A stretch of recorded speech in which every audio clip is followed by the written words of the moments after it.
Good evening, Brevs. Sabi ng Panginoon, sabi ni Lord Jesus, remain in my love.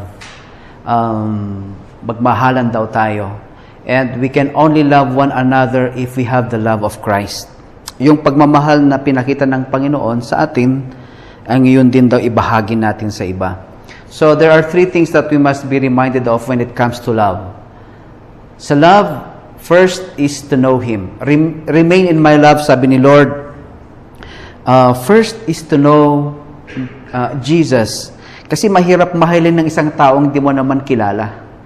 So, kailangan mong kilalanin yung tao para mahalin mo siya.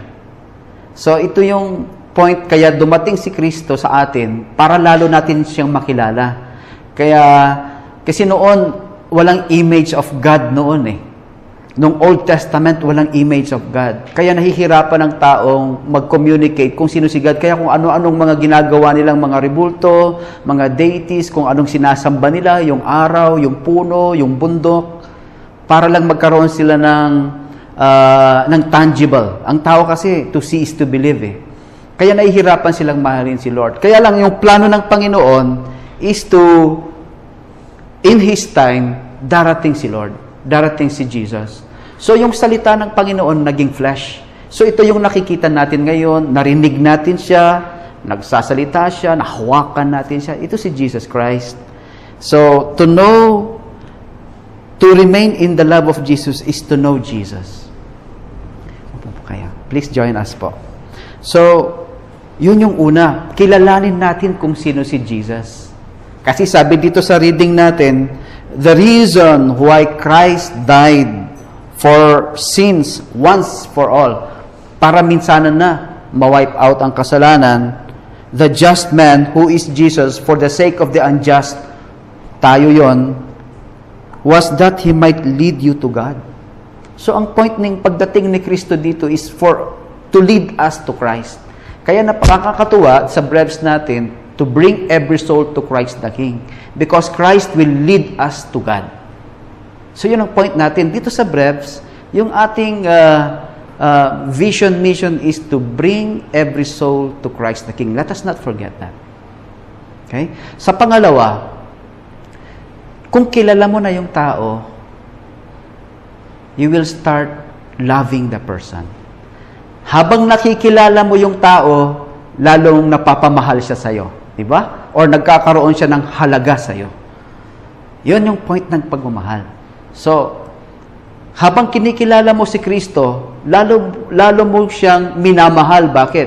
Ang point kasi is, una niya tayong minahal. You did not love me first. I loved you first. Yan ang, Kaya sa theme natin sa Big Tent Festival, you did not choose me. Sabi ng Panginoon, I chose you. Ako ang pumili sa'yo. Ako ang pumiling mahalin ka bago mo pa ako piniling mahalin. Kaya, ang pagkilala natin kay Kristo will mean that we will fall in love with Him. Kaya, to know Christ Kaya to know Him is to love Him. Sabi nga nung kanta. So, mahirap mahalin ang isang tao hindi natin kilala. Lalo na si Lord. Hindi natin siya kilala. How can we develop a relationship kung hindi natin siya kilala? So, the start of this relationship requires that we know Him and then so we love Him. Yung pangatlo, kapag mahal mo na ang isang tao, yung pangatlo, you will start to serve the person. Di ba? Kapag mahal mo na ngayong tao, ano ang motivation mo para mahalin yung tao? Feeling mo lang ba na mahal mo yung tao? Hindi. You will start to do something. Sabi nga nung kanta ni Linel, yung ating theme song para sa Big Tent Festival, we are compelled to serve Him all the way because God has loved us. Yung pagmamahal natin na sinusukli natin kay Kristo, maipapakita lang natin yun sa pamamagitan ng pagsisilbi natin sa Kanya.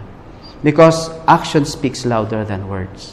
Kaya paano na makikita ni Kristo yung pagmamahal niya sa atin, yung motivation natin, ang pagsisilbi natin kay Kristo, hindi dahil napipilit tayo or hindi dahil nautusan tayo, kundi dahil gusto natin, dahil mahal natin si Kristo.